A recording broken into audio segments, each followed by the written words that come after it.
everybody, welcome to today's video, a simple overview of the differences between an operating department practitioner, an ODP role and a registered nurse. You'll see both of these roles in theatre departments across the UK.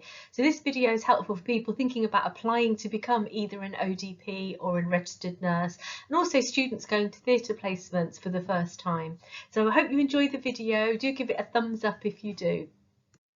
So let's look at some of the similarities and differences between an ODP and a registered nurse. Both roles support a patient through the perioperative journey, pre-operatively, operatively and post-operatively, so before, during and after surgery.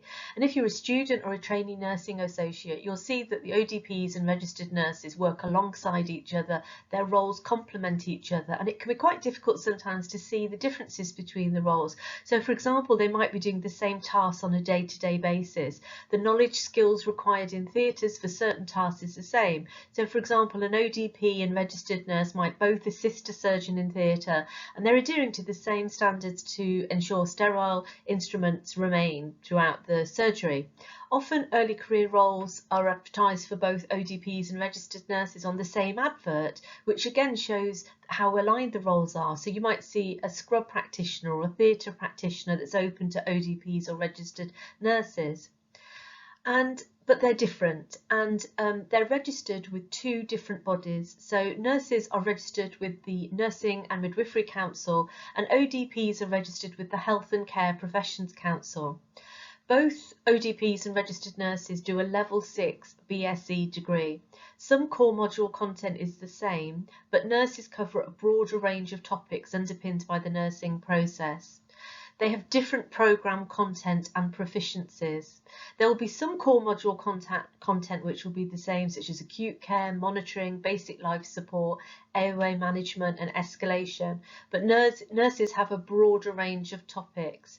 Placements for student nurses will usually be a wider range as well, whereas ODPs tend to be placed in acute care areas, theatres, A&E and acute admission areas. And this is because ODPs are going to be working in theatres and acute care environments. So when you look at career options on a registration, nurses have more career options. They could apply for a broader range of roles, fields and settings. So if they started in theatres, they could later move to a community setting, for example. ODPs usually do the degree as their degree as they're more interested in theatres and aspiring to work in acute care areas. So they're sort of making that choice earlier to narrow down because that's their area they want to work. So what does an operating department practitioner, an ODP, do? It's really good to look at the regulatory standards of ODPs, and to practice as an ODP, as I mentioned, you register with the Health and Care Professional Council, and they have standards of proficiency for lots of roles, such as art therapists, biomedical scientists, podiatrists, just to name a few. And they also provide the standards of proficiency for operating department practitioners. And these standards have just been updated in September 2023, and they're downloadable and Googleable. I don't know if Googleable is a word, but there's currently 15 standards of proficiencies for ODPs, so always check for future updates. These proficiencies cover areas such as practice safely and effectively within their scope of practice, practice within legal and ethical boundaries of their profession, reflect on and review practice, maintain records appropriately, assure the quality of their practice, establish and maintain a safe environment. And you might be thinking, well, a registered nurse does quite a lot of that, but they are different. The proficiencies are different between an ODP and a registered nurse. I've looked at both documents, and for a start off, there's only 19 pages of ODP standards of proficiency versus 36 pages in the registered nurse standards of proficiency. And that reflects the wider scope of the registered nurse role. As I mentioned earlier, nurses can move from theatres and work in a variety of settings, fields, and the proficiencies for registered nurses reflect that. Looking at the differences, the clear difference is the nursing process underpins the registered nurse proficiencies, and we're accountable for assessing, planning, implementing and evaluating care. In contrast, ODP's role is based in theatres and acute care.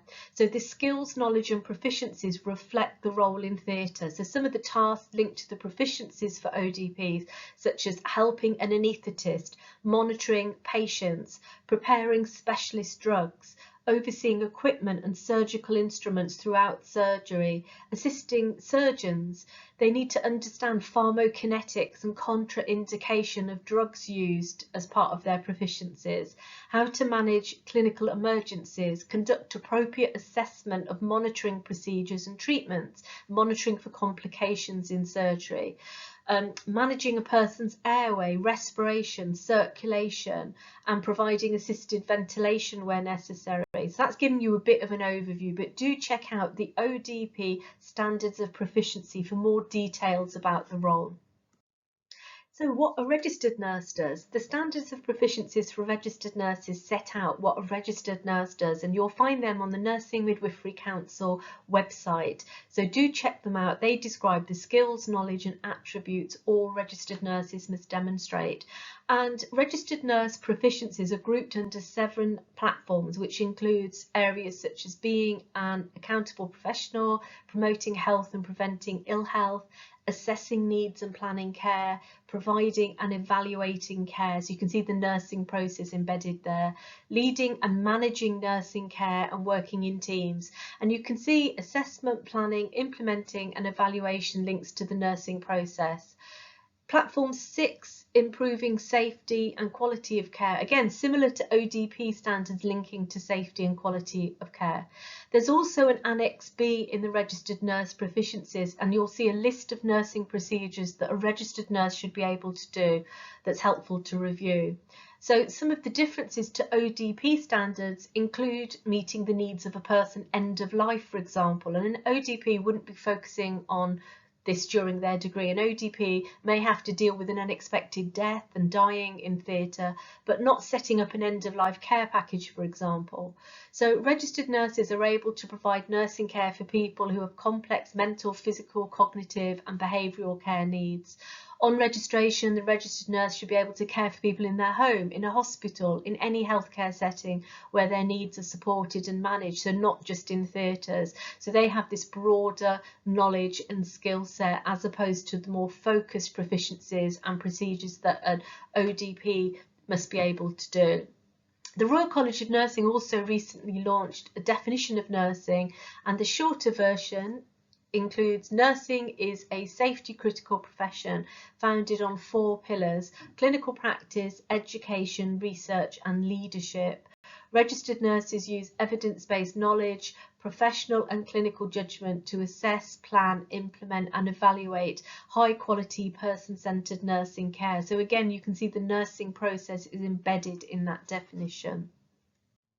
So looking at careers in theatres, many early career theatre roles will be open to registered nurses and ODPs, and there are lots of senior theatre roles that also could be an ODP or a registered nurse could apply for. It depends on your professional development. Most leadership roles nowadays need master's level courses, and there is career progression linked to management, education or advanced practice, such as a surgical care practitioner role, for example.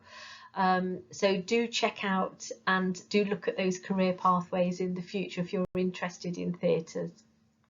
I've got lots more free videos on my YouTube channel linked to interviews, career development, different types of roles, so do check those out. So I wish you every success wherever your career takes you. If you have any questions at all, put them in the YouTube comments, or you might want to DM me privately on Twitter or on my website. I'm an author of 2 books, so if you are interested, there are links to my books in the YouTube description as well.